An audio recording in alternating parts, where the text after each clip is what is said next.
শীত না আসতেই হাঁসের গোস্ত খেয়ে ফেললাম।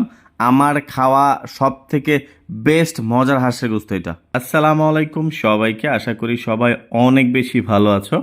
হাঁসের গোস্ত হাঁসের গোস্ত দেখলেই জানি কেমন জানি জিভের মধ্যে পানি চলে আসে। আমি প্রায় অনেক জায়গায় হাঁসের গোস্ত খেয়েছি। আমি নতুন করে হাঁসের গোস্তের প্রেমে পড়ে গিয়েছি। এটা হচ্ছে আমার শ্বশুর বাড়িতে গিয়ে আমার শাশুড়ি মানে হচ্ছে আমার আম্মু এত মজা করে হাঁসের গোস্ত রান্না করে।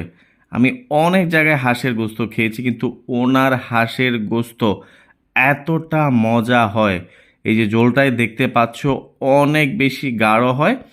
আর পাশাপাশি মাংসটা এতটা সফট হয়, জাস্ট বাইটটা দেওয়ার সাথে সাথে একদম হচ্ছে মাংসটা খুলে চলে আসে।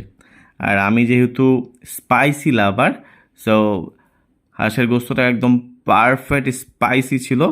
সো এই হাঁসের গোস্ত খাওয়ার পর আমার কাছে মনে হয় না যে আমি আর অন্য অন্য হাঁসের গোস্ত খেতে যাব। আজকের ভিডিওটা এই পর্যন্তই। যারা যারা এখনও আমাদের পেজটিকে ফলো করেনি, please please please do follow our page and share our videos. Thank